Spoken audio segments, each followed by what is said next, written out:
Then our important part, that is the factors affecting transpiration. So we know that there are different factors which affect the various metabolic processes. So same that is as such in the transpiration.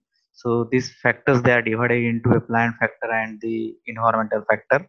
So in the plant factor, uh, the first is the stomata, frequency and pore size. So we know that stomata is the organ through which the transpiration process occurs. A frequency means that uh, we know that the stomata, they are present in the epidermal layer. Okay, so after the foresel there is one stomata. Likewise, there is a occurrence of the stomata in the epidermal layer. So how much stomata there appear after this? How many number of epidermal cell? That is we call as a frequency. Okay, so if this frequency is more, the number of stomata is more, and also that pore size, I mean, that is we call it as a central stoma. If this pore size is maximum, then all these things is then maximum and they are increasing, then definitely there is an increase in rate of transpiration. Okay, if number of stomata more, transpiration more. If frequency means their occurrence after this epidermal cell is more, then definitely the transpiration is more. And if the size of that stoma, that central pore is, they are somewhat big in size, then definitely maximum water vapor they are uh, lost from that pores. If size is more, then these pore size is also determinate the rate of transpiration. And opposite exactly, if number of stomata is less, then transpiration less. If frequency less, then transpiration is less. If pore size is they are small, then the transpiration is also check or they are less. Then second factor, that is the leaf structure. That is, in the leaf structure there is a particular characteristic, that is the cuticle thickness. So in the mechanism of photosynthesis, we in the diagram we see that before the epidermal layer there is a presence of cuticle layer. Okay, so outermost layer is the cuticle. So if this cuticle layer is thick inside, so it will check the loss of water from the that stomata, because of this thickness of cuticle layer. So its water molecule, they are unable to remove from this cuticle layer, thick cuticle layer. So that's why the transpiration rate is less. And if this cuticle layer is thin, then definitely the transpiration rate is somewhat they are more than the that cuticle having the leaf having a cuticle is more thick. Okay, so that's why this whatever the leaf which having the cuticle layer, this determine the rate of transpiration. If this cuticle layer is thick, then transpiration is less. If this cuticle layer is thin, then transpiration rate is somewhat more. Okay, then next characteristic, that is, or next factor, that is plant factor, that is the leaf area. So leaf area means that is the how much the leaf, the size of the leaf, that is length and width. That is we called as, if you can measure the length and width of leaf, then the total area is called as a leaf area. Okay, so likewise this or we call as the expansion of that leaf. So this leaf area determine the rate of transpiration. If this leaf area is more expanded, means the size of the leaf is more, length and width is more, then definitely there is an increase in rate of transpiration, because maximum area is available for the transpiration. So that's why if increase in leaf area, there is an increase in rate of transpiration. There is a one term is given, that is the zero fight. So this zero fight means that the example is given here. The in case of zero fight, there is a leaf size is very reduced. Okay, so they are like a thorny like structure, or there is a pin like leaves they are present in case of the xerophyte.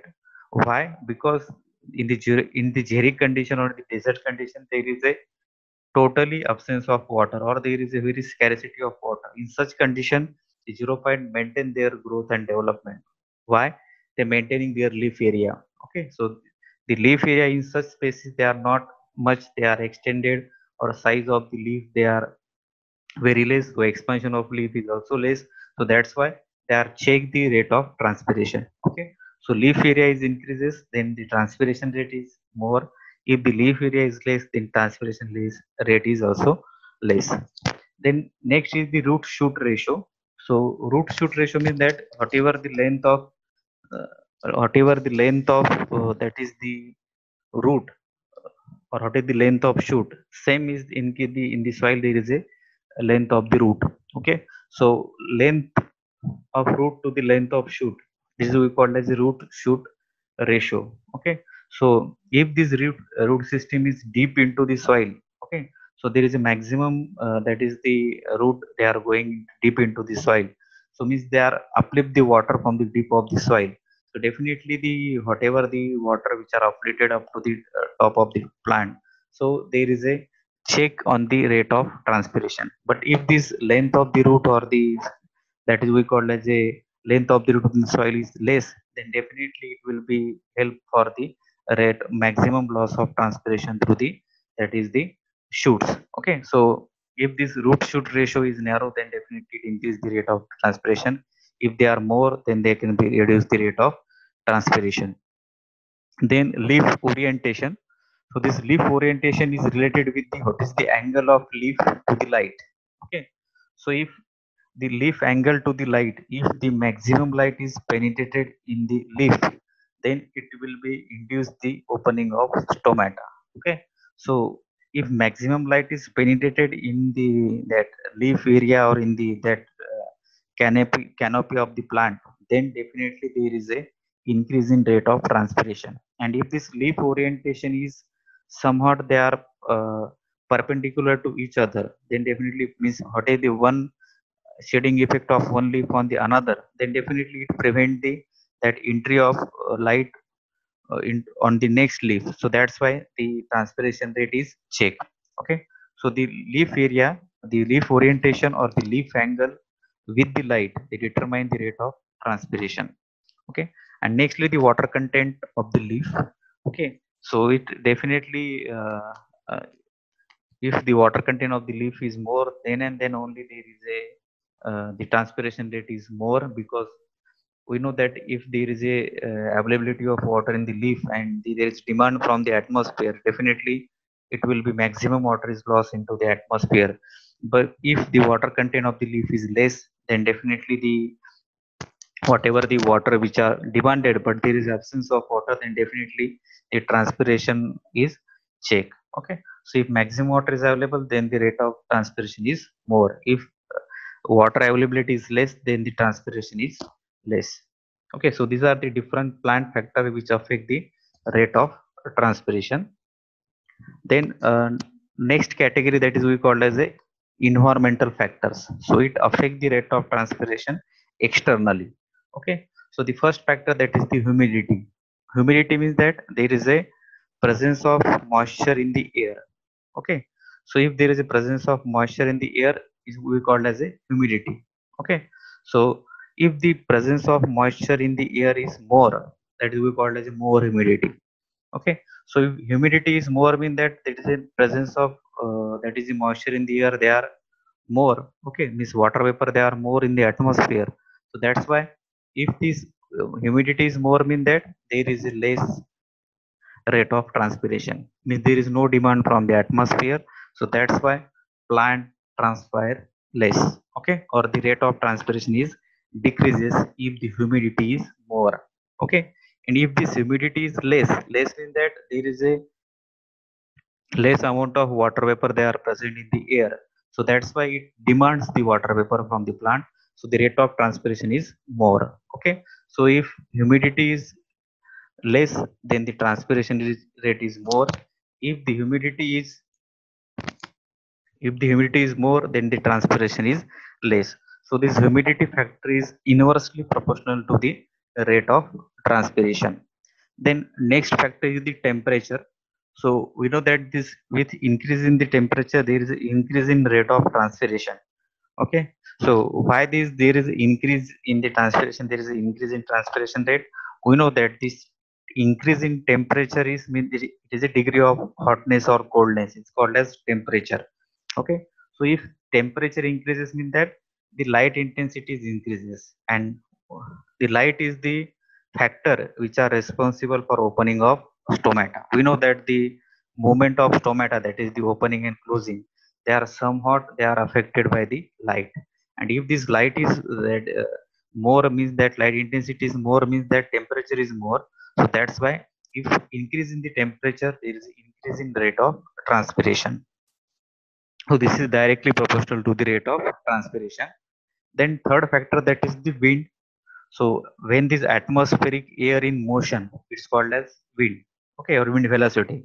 So if this atmospheric air they are in motion, so we know that in the process of transpiration there is a loss of water in the form of vapor. So if this vapor they are once they are lost into the atmosphere, so if this that air which carrying this atmosphere water vapor, if they are blowing, then definitely there is a maximum water vapor they are blowing with them. So if increase in wind velocity, the rate of transpiration it is increases, okay.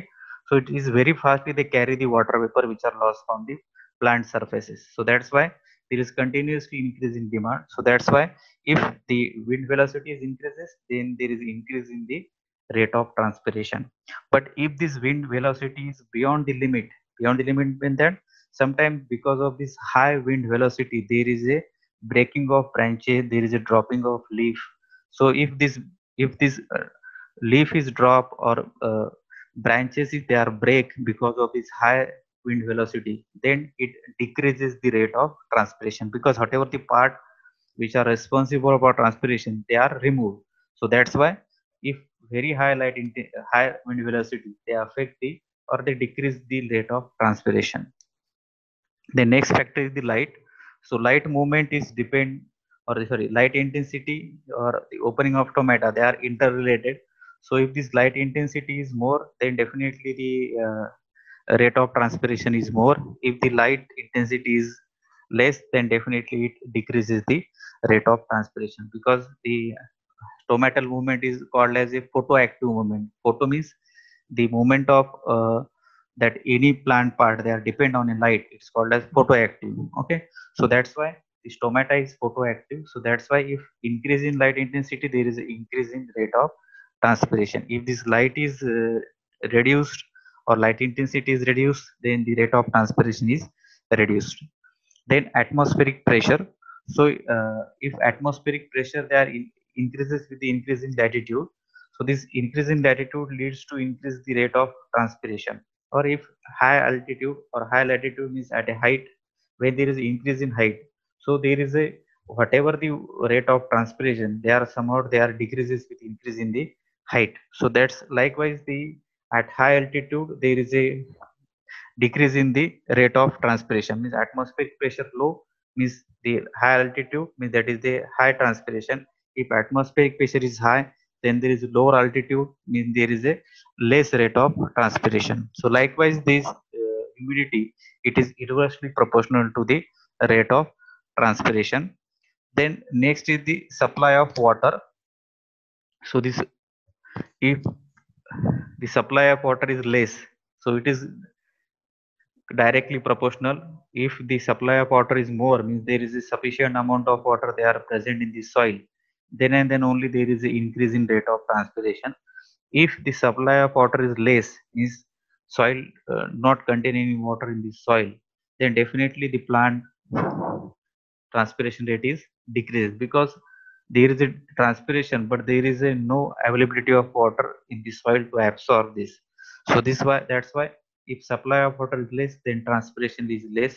If supply of water is somewhat in optimum or in the field capacity, then and then only there is a increase in transpiration.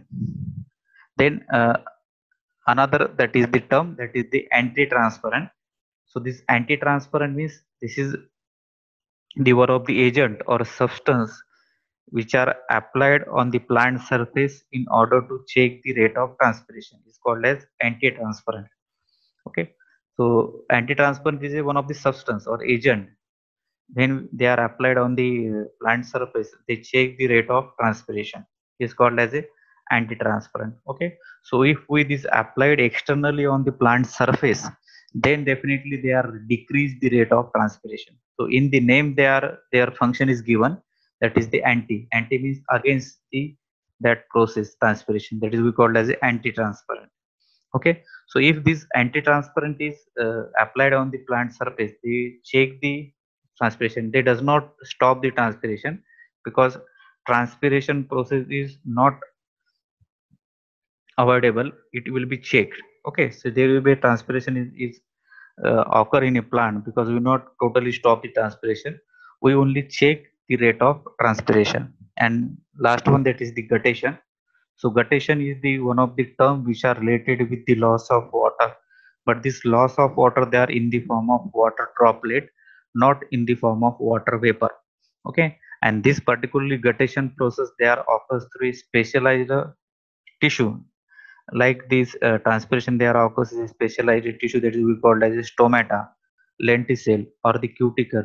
So likewise, this guttation there occurs through a specialized cell.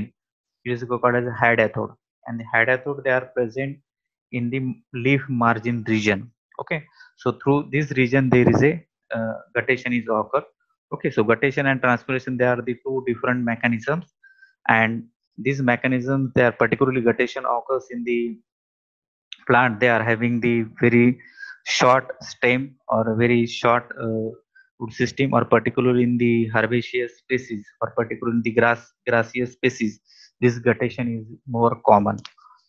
Okay, so and particularly this guttation, the water, whatever the water which are lost in the process of guttation, they are firstly they are in the form of water droplet. Secondly, the whatever the water which are lost in this process, they contain the water, they contain the some of the salts and toxic substances in it. Okay, and guttation do not require any light. Okay, so guttation, they are occurs in the early morning or in the uh, night. Okay, so they do not require the light for the process of guttation, and they are occurs through a different specialized cell that is we call as a hydathode, and the transpiration there occurs through a stomata. So there are some major difference between the transpiration and guttation. Okay, so the question may be asked, that is the right the difference between the transpiration and the guttation. So there are 5 to 6 major differences are there in between transpiration and guttation. So this is about the total plant factor, or the factors affecting the rate of transpiration, that is the plant factor and the environmental factor. Both the factors, they are affect the rate of transpiration. Then how to measure the rate of transpiration? So this is our practical part, but here I am giving the some brief introduction about the what are the different uh, measurement principles, and what are the different methods for measurement of transpiration. So there are three important methods, and last one is the instrument which are used to measure the rate of transpiration. So first one is called as a farmer's photometer, second one is Gannong's photometer, and third one is the cobalt chloride paper method. And this one the steady state porometer. So by the company Lycor. So this particularly they are measure the rate of transpiration directly by inserting the leaf into that chamber. But and previous three, they are on the basis of some principles behind that, and this principle, on that principle you can measure the rate of transpiration. Then this is the definition of guttation.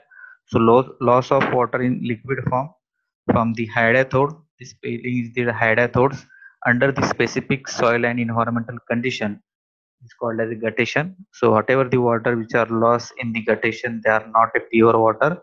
They are containing some minerals, salts, and and toxic substances, and they are toxic to the leaves, young leaves particularly. So this is the figure which we also sometimes this also seen this mechanism, this particularly process in the environment, in the nature. So this is the particular region where there is a presence of hydathode. This is the leaf margin region in between this, and here there is a, that is water droplet which are the because of the process of guttation. So this guttation there occurs because of the root pressure, particularly whatever the root pressure which are created in the root, and those because of this root pressure which are created, but there is no any demand from the atmosphere. So this loss they are in the form of this water droplet in the leaf margin area. Okay, So this is called as a guttation. Then next we discuss about the one of the part, that is the anti-transparent. So anti-transparent mean that is the, it is the one of the agent which are applied on the leaf surface in order to check the rate of transpiration. So main function of this anti-transparent is the to check the rate, to check the transpiration process, or to having some control on the transpiration process. Okay, so there is a, what is the important characteristics of ideal anti-transparent? So they may be a non-toxic. So if they are applied on a plant surface, they do not produce any toxic effect. So firstly, that is the, firstly they may be non-toxic. Secondly, they may be durable and stable. Durable means that when you can apply it on the surface, they should be fixed on the surface, and they should be somehow the period they can be durable. And stable is they not be volatile in nature, they should be stable, and preferably act on the guard cells only. Okay, we know that during this process of photosynthesis we study that which part is more important, that is the guard cell, because if this guard cell is open, then stomata is open. If guard cell is closed, then if guard cell is flaccid, then stomata is closed. So preferably it act on the guard cell only, and they do not inhibit, or they do not produce any effect on the other part of the plant or other tissues of the plant. So this will be called as the ideal anti-transparent. Okay, so there are different types, stomatal closing types. So this particularly anti-transparent to bring the partial closure of stomata at the cost of inhibition of photosynthesis. So they close the stomata. And we know that if we close the stomata, there is a direct effect on the process of photosynthesis. So somewhat they are not used in the plant where the photosynthesis is very important. Then next is the phenylmercuric acetate, that is PMA. Then ABA, already we discussed in the in the firstly, that is abscisic acid, so which brings about the closure of stomata by producing the, by preventing the entry of potassium ion into the guard cell. So that's why it's play a very important role. Then fluoride, azides, hydroxysulfonates, and one of the important, that is the carbon dioxide. So carbon dioxide is also one of the anti-transparent. If this concentration of carbon dioxide increases, the it leads to close the stomata. Because of rapid acidification, the stomata become closed. The next important anti-transparent, that is the film forming or wax film forming anti-transparent. It includes the example, that is the wax, kaolin, and polythene. So it makes the layer on the surface of leaf. So by making this layer, they are only check the check the entry or check the loss of vapor, and they do not disturb the in and out of carbon dioxide and oxygen. Okay, so means they are permeable to gases, but they are impermeable to the water vapor. Okay, so that's why they are very important, and they are now commercially used in some of the plant species. Means selectively permeable to CO2, and they are useful in the post-harvest technology in some of the crops. And some of the their metabolic poisons are there. So these also some of they are acting as anti-transparent, and they are used to check the process of transpiration. Okay, so this is about our transpiration topic. So in today's lecture we cover about the what is the role of abscisic acid in closure of stomata. Then we study the what are the different factors which affect the rate of transpiration, that is the internal factors that we called as a plant factor. Then we study the environmental factor, that is we called as a climatic factor or external factor. And we also study the what is the meaning of guttation, and what is the major difference between the transpiration and guttation. And we also study the what is the meaning of anti-transparent, what is the definition of anti-transparent, and what are the types of anti-transparent which are used to check the rate of transpiration. Okay, so in totally we cover all the topic of the transpiration from the beginning of the, that is the definition of transpiration, to the anti-transparent. So we cover all the aspects of the transpiration.